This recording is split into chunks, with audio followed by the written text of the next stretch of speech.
Hi guys, it's Jeff at Slavens Racing. This video is about my 2017 KTM 500EXCF. Been getting a lot of requests from guys about this video and information on this bike. Sorry it's taken so long. I just have a lot of projects going on. So I've set this bike up for dual sport use.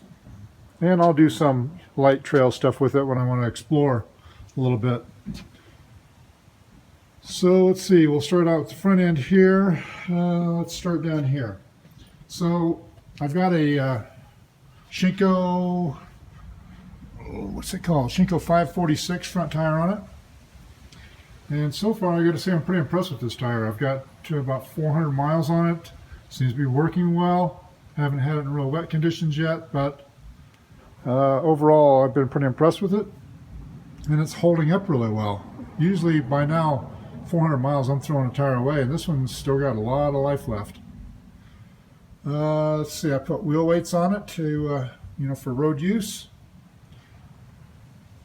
It's got tubeless on both ends, and inside the forks I've gone from the stock 46 springs, the 4.6 to 5.2 Newton meter springs. I'm 210 pounds without gear. And with all my dual sport gear on, I'm about 245, and I use those 5.2s. Also revalve the forks, and I use basic specs from Greg at Factory Suspension Works here in Colorado. I tweaked them just a little bit for my own preferences, and he's got those specs if you want them. I mean, he doesn't sell just the specs, but he'll build you a set of forks like these, and they work very well. I'm actually pretty impressed for just a basic setup. Now we've got another great guy here in Colorado that does suspension also. That's Warren at Enduro Spec. He does a different approach. He uses the internals from MX Tech. It's probably a more high performance fork that way. Would be more versatile, but for what I'm doing, this fork works really well. Up here I've got the moto-minded LED headlight, and these things are extremely bright. I'm talking extremely bright. They're very nice, fit well, work well. Chris over at Moto-minded does a great job, very creative, and really supports his products well. And it does have a high-low beam function, and it's cool on the low beam. You can actually set how bright you want the low beam with just a flick of the switch. It's really simple. I'm not getting into that right now, maybe later, but it's really not much to talk about. It's just a real simple function he has for those headlights that works very well. Now we'll look down here for just a minute. I run Bulletproof radio guards on all my bikes. I haven't put them on this one yet because, as you can see, the gas tank protects these very well, and this is going to be a dirt road, an easy trail riding type of a bike, so I'm not worried about the big tip overs. And then I also relocated that horn right there, which I'll show you more detail in a little bit.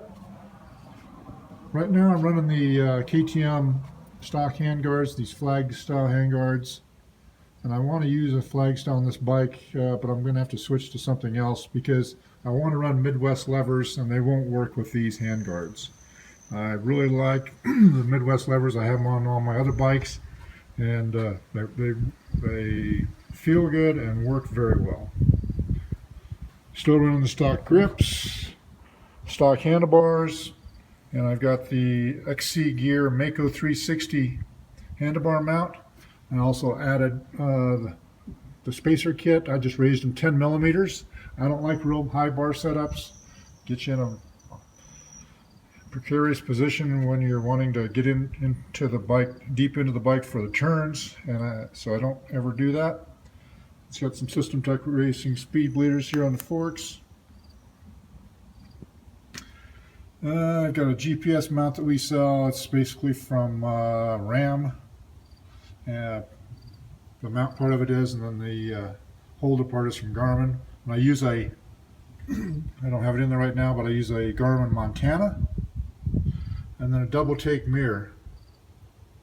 These are slick because you can fold them in when you're getting on the trail. You can fold them in and just lay them on kind of on top of the handlebar. Let's see if there's anything else in this area I'm forgetting. Probably is. Well, the Slavens fender graphics, of course. Oh yeah, and then I use these clip-on style carbon fiber registration wrap holders, and then carbon fiber fork guards from E-line.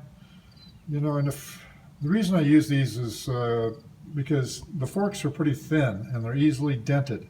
So if you fall over in a rock pile, you're going to dent that $400 fork tube.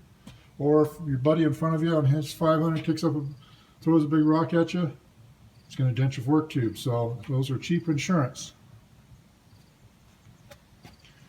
Now right in here, I did just a little thing.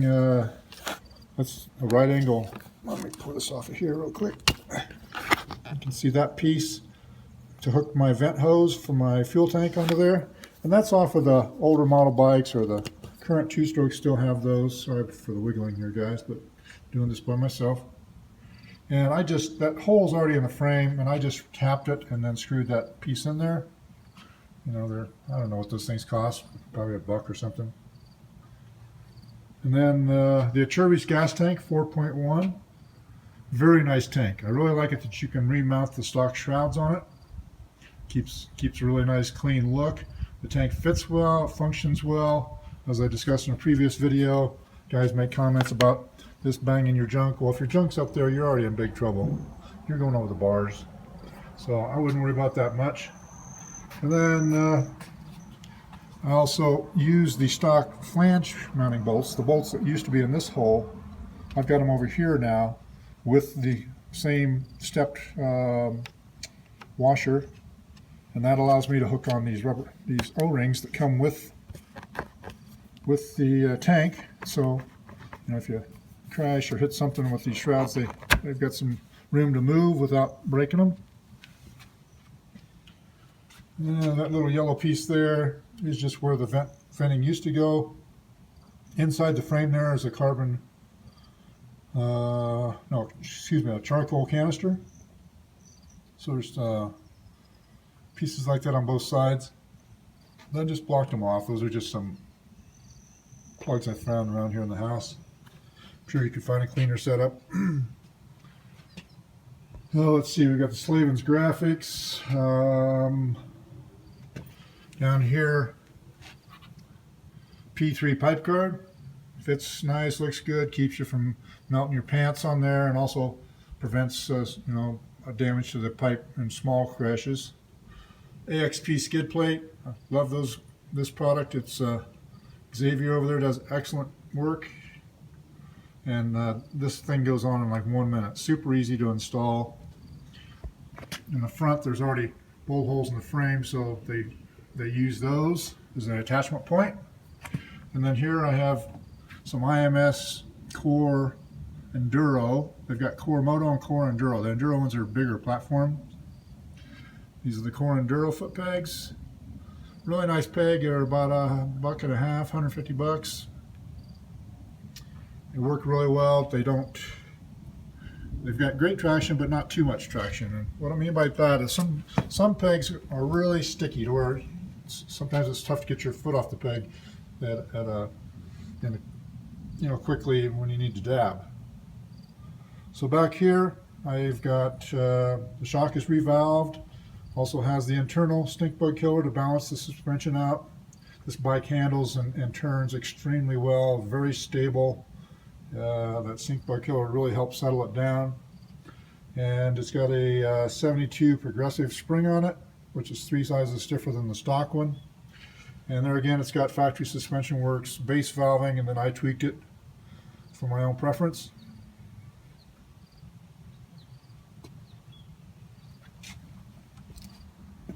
On the saddle here, we've got a Seat Concepts. Excellent seats. If you're wanting comfort, this is the only seat to buy for a dirt bike. We sell a lot of different seats. All of them are an improvement over stock, but this one is the bomb. If you want comfort, buy this.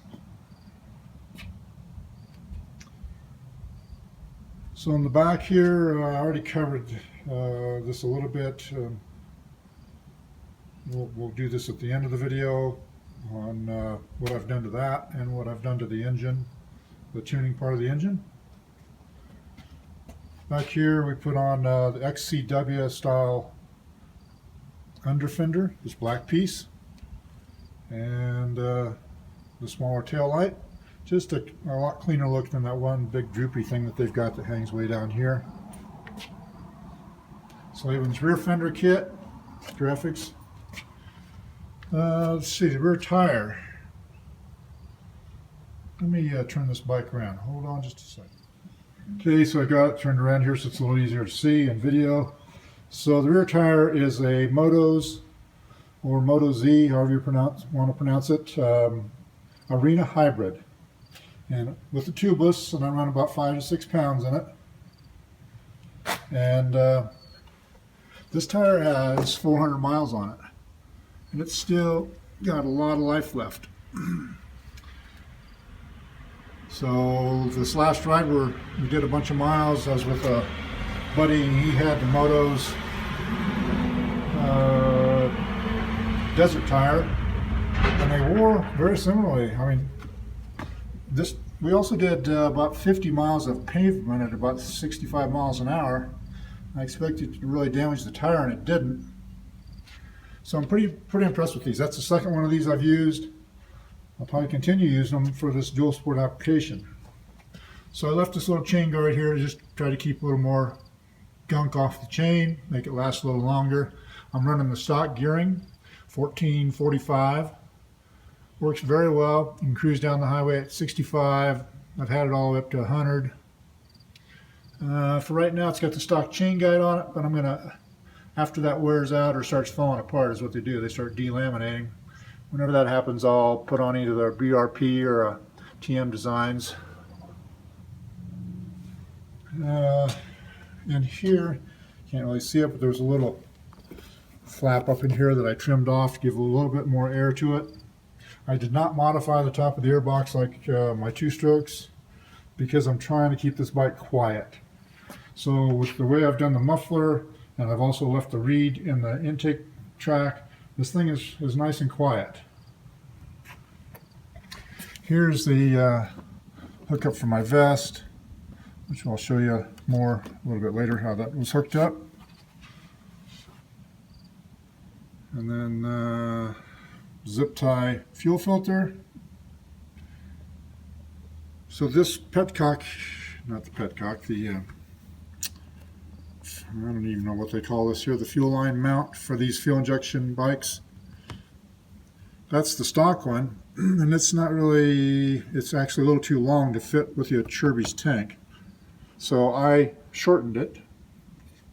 Anybody can do it. I just did it on a grinder and shortened it, and then I kind of cleaned up the threads a little, and it came out nice and clean.